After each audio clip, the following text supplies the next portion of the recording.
Coming up on today's edition of the Art Marketing Podcast, I'm going to go on a rant on attention, an analogy on pop-ups, and why whether you like them or not, you need to be using them.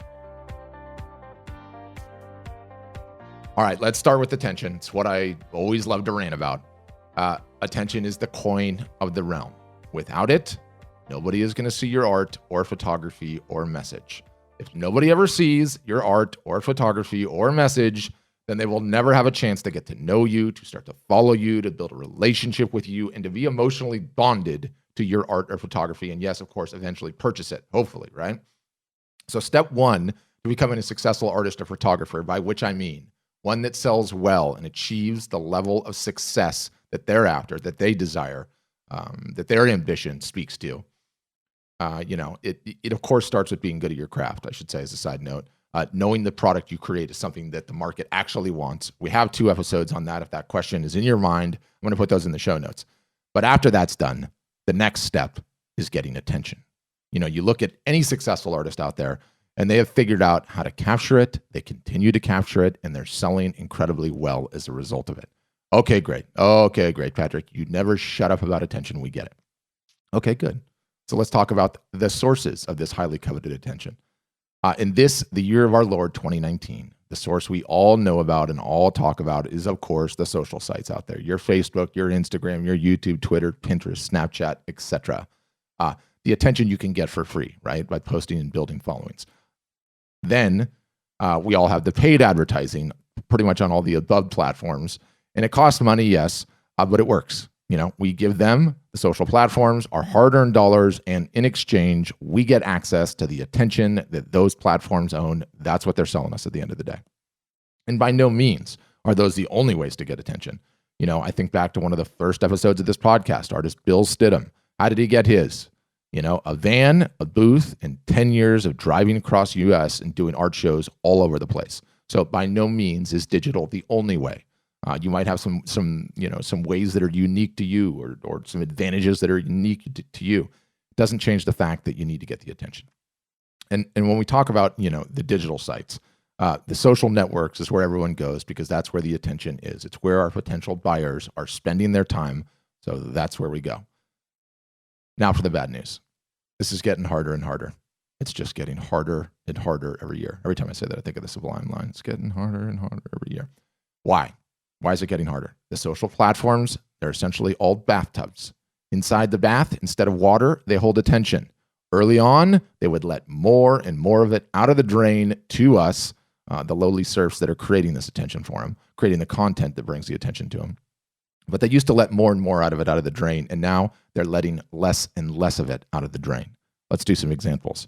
Facebook back in the day, the all-time classic, all of your followers would see your posts. Remember those golden days? Buy likes on our platform. Buy likes. You want to have a high like count. You'll be able to see, all your fans will be able to see your content. Gone. Now you're lucky if 1% of them do. So that's the Facebook example, right? Just completely taking the reach. Used to give us that attention. Now they've taken it away. Let's talk about YouTube for a second. Not the number one source of art marketing, but it's just important to understand this macro trend. Let's say you have a good number of YouTube subscribers. Okay. Go ahead and post 2 videos to YouTube. You want to run a test? Run a test. The exact same video. In one video, put a link in the video description. Put a link off of YouTube in the video description. And the other one, don't put a link at all. No link. So now we have 2 videos up on YouTube, one with a link, one without. Let that run for a little bit and see which video wins. Guess what happens? The video without the link is going to be shown to more of your subscribers. Goes the same for Facebook. You have a post on Facebook. You want to have 2 posts on Facebook? Post one with an image and some text. Post the other one with some images, some text, and a link off the site. And then see which one of those gets more organic reach. Spoiler alert, it's not going to be the one with the link. Facebook, YouTube, all of them do not want the attention leaving their platform. They reward content that keeps the attention on their platforms. And I think the most profound version of this, of this whole I'm not giving you my attention for free, has got to be Google. Before, you could have a blog post, and it could be the top 10 ways to shoot long exposure photography. And it used to get fantastic traffic from Google. Now, instead, what Google does is it goes onto your website, It takes the top 10 list that you work so hard on, that your 20 years of experience led you to create, and it puts it right on the SERPs page. The SERPs page stands for Search Engine Results Page. It's when you type something into Google, there's that page, right? What do we see on Google all the time now? We see a little box on the Search Engine Results page that shows your top 10 list. And instead of that traffic having to go to your website, potentially sign up for your email list, all they've got to do is look at the Search Engine Result page, get the top 10, and they're out. They're out. They are keeping the attention. And does this suck? Yes, it does. Is it the end of the world, though? No, it's not. No, it's not. Yes, it presents some difficulties, but I think it also presents opportunities. If you understand the game and give, let's say, Facebook what it wants, you'll get what you want. And it's why I love the contest on Facebook with Messenger.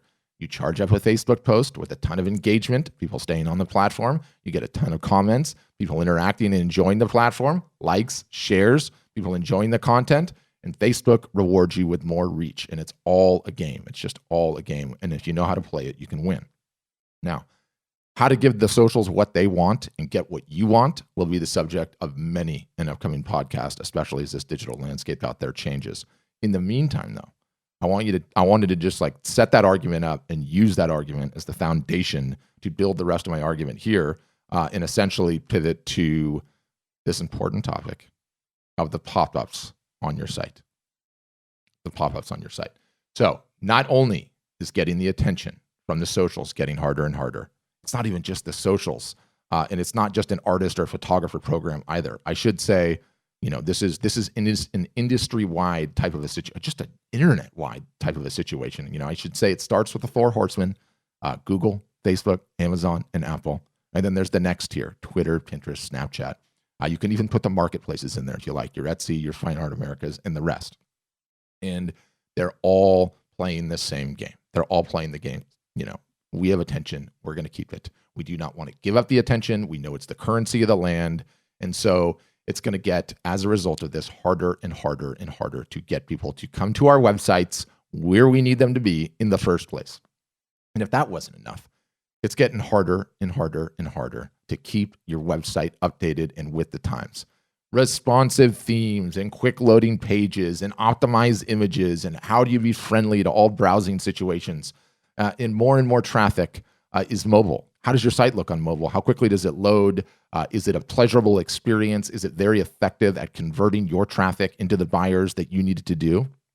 That's getting really, really hard to do. That's getting really, really hard to keep up with. You don't have a massive army. I don't have a massive army of coders that know how to test every single solitary thing and have 500 A/B tests all running at the same time so we can keep up with the times.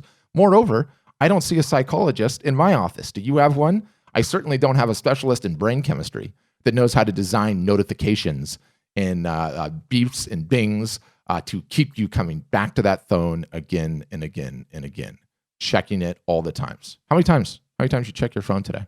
Some of you guys have that app running, or I guess they all have a native app now. How many times you check your phone? What about last night on the couch? How many times you check Instagram on the couch last night? Was it more than once? Was it more than once? I bet it was quite a few. So there's no way, as website owners, we're going to be able to compete with those army of peoples that are optimizing those experiences on the social sites, let alone baking in the brain chemistry and giving us all nice little dopamine hits as we continue to consume the content and all of those games that they play to keep us on their platforms all day long. They're great at it, right? So enough with the doom and gloom. Enough with the doom and gloom. What does this mean for us? And what about pop-ups?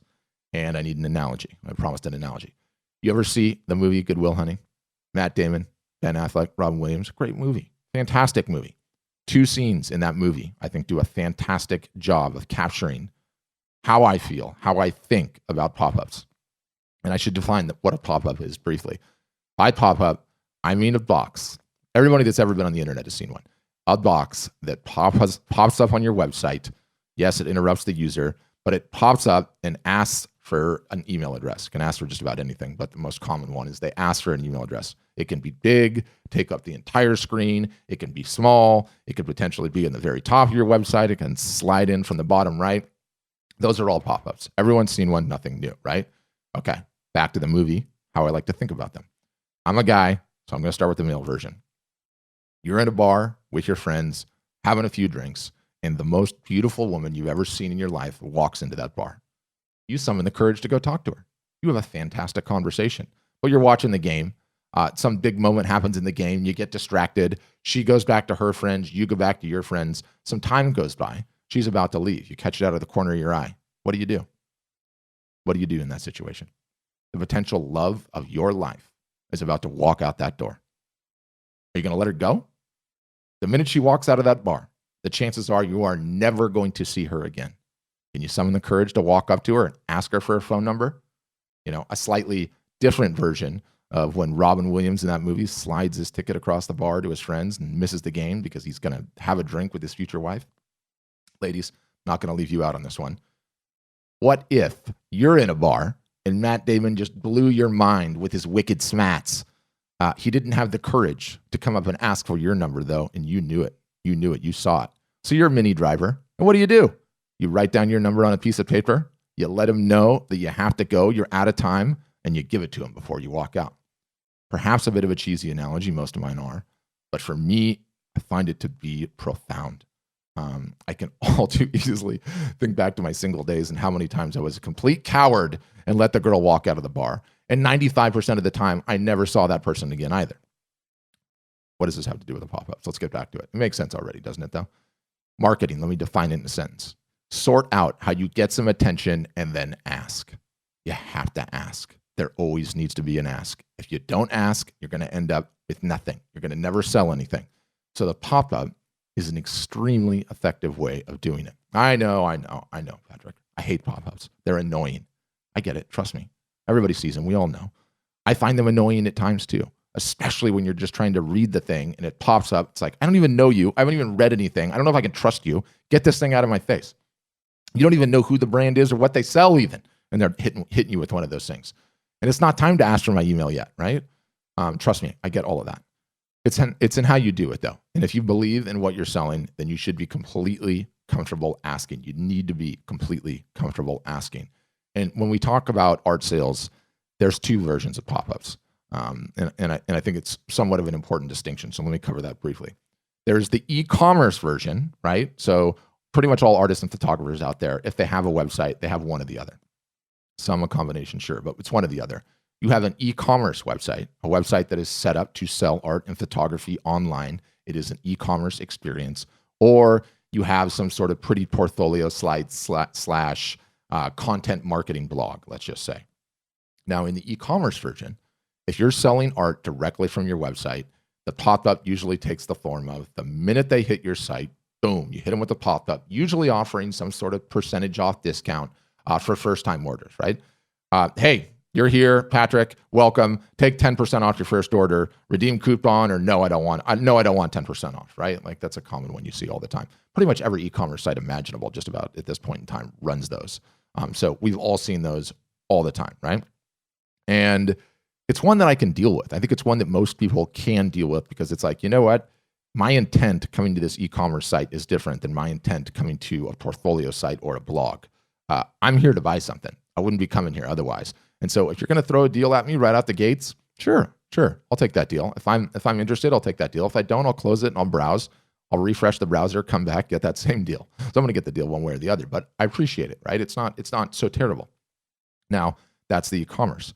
Let's talk about the portfolio website or the blog type of pop-up. Yes, of course, you can run one as soon as they hit your site. A lot of people do. Really popular are the full screen ones that just knock everything out right at the get-go. But I actually, in this situation, really prefer the exit pop-up. No pop-up at first. They hit the site, they consume some content, and then before they leave, boom, you hit them with an exit pop-up. An exit pop-up, the browser technology just, it understands when you're going to move your mouse out of the window, and it uses that, and it fires the pop-up. So that's what I mean by exit. It's on the way out. It's not on the way in. It gets a little muddy on how that happens with mobile, but it's a different subject. So far less intrusive when you do exit, but that's more of an example of something you can do. Well, I mean, all examples abound on all sites, right? Some sites have multiple pop-ups, and trust me, at Art Storefronts, we're guilty of this and then some. So how you go about it, which way you choose to approach it, how aggressive and or not aggressive, what type of pop-up it is, what you feel comfortable running, whether it's the entrance, the exit, time on site, there's a whole bunch of different ways you can trigger them, or both. That part, totally up for debate, totally up for you. What part is not up for debate and is not up to you, it's totally up to you still, but is whether or not you're running one. My argument, given especially the digital climate we're in currently, is that having one is simply not optional. You have to be running one. You have to have one.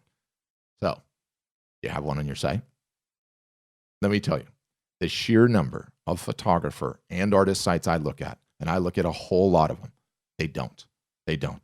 They're not asking the girl, the potential love of their life, walking out the door, never to be seen again. They're not asking.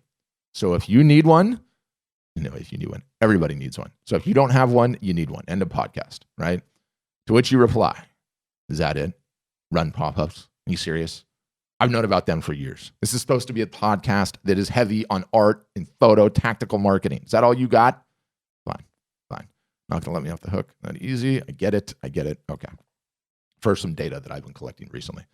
And I've been spending a bunch of time recently, I need this to set up the story, running paid ads, optimizing the landing pages that those ads drop the visitors off on, drop the intention off on, and yes, optimizing my pop-ups. And I was pouring through some data recently, and I noticed as a result of a glitch, an oversight of some kind, there were multiple pages that I was driving traffic to that didn't have an exit pop-up going.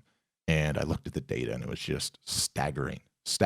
When you execute well on the pop-up language, the offer, whatever it is you're arguing, your conversion rate that you can achieve is just insane. It's amazing. In my case, for this particular tranche of traffic, I guess I would say, I'm seeing on average like 6 to 9%. I mean, I didn't average it all out, but between 6 and 9% of the people that are coming to my website before they leave are opting in to continue the relationship. They're giving me my email address, and they walked out of the bar, and I have a way to still contact them. Now, I noticed how staggering this data was, and it sort of hit me across the face. And I was like, you know what? I'm going to record a podcast episode of it. I got caught with my pants down on this. I don't want my loyal listeners to. Let me impart this wisdom. So if I have 100 people that come to my site a day, just to keep the math easy, 6 additional people are joining my email list a day. That's 186 emails per month, 2,300 emails a year. Stretch that out over a few years, and my traffic grows. It becomes an even bigger number. So it pencils very, very quickly, especially for those of us that are in the I am an artist or photographer for life camp. I'm going to be selling my art 20 years from now. So it stands to reason you put this into place. Of course, the technology is going to change in 20 years. But the point is, you put it into place and it starts compounding as you continue to grow. And if your website is only getting 5 visitors a day, well, okay, the numbers are not quite so glamorous for you, but you are just getting started anyway, and it takes time. Moreover, all it takes is one person whose email you do not have now, that you would not have had, that buys 3 of your originals and increases your yearly sales by 30% over the previous year, right? Like the numbers pencil no matter where you are at the stack. They just do. And especially when you consider how little time, energy, and effort it takes to get one set up. You want more? There's more. And this is going to require some quick talk of ye old marketing funnel. But I'm going to keep it brief and not go into the weeds and not bore you guys. You have a website. Good. Your website has tracking on it. Good. For most people, this is likely Google Analytics, which will measure some steps in your funnel. And hopefully you have goals set up for things that do not, that Google Analytics is not like track by default, like email opt-ins, add to carts, purchases. Let's just say you're tracking all that if you have an e-commerce site. So you work on driving traffic to your website. That traffic comes from a whole bunch of places. It comes from direct, people that typed your URL directly into a browser. It comes from referrals, which are links on other websites that point to your website. It comes from the social sites. It comes in the social sites, and that you can break that down. Facebook, Instagram, Pinterest, Twitter, whatever it may be, right? It comes from ads you put up wherever. It comes from any PR you might have generated or paid to generate, magazine articles, press of any kind. It comes from Messenger if you're using Facebook Messenger. So the question you have to ask yourself is, which traffic source among those, all that traffic I just talked about that you're generating, which one's the most valuable? It's easy, Patrick. I can tell you that. Of course you can. It's whatever one that sends the traffic that ends up buying. And I agree with you there. That's certainly true. Problem that is that for 99% of the artists and photographers out there, you are likely not getting enough online sales to be statistically significant, to be able to make decisions based on true math that actually pencil with certainty. Which traffic source is most valuable? If you're not getting enough conversions, you don't know. You just don't know.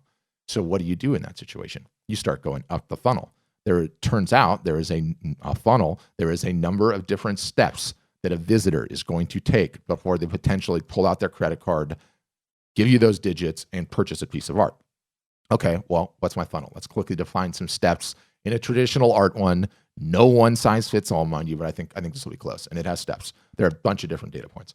Starts with the website visit.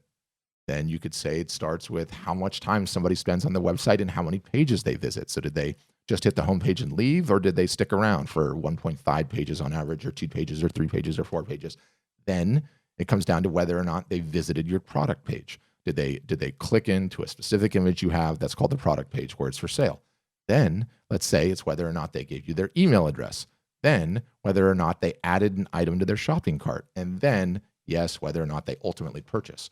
So when you don't have the necessary sales volume, and even if you do, there is always more data as you go further up the funnel. So again, website visitor at the very top, at the very bottom, the purchase, and all of those steps that I outlined in between. So let's move up from whether or not they've purchased. Let's move up from whether or not they've added something into their cart, and where do we land? We land on whether or not they gave up their email address.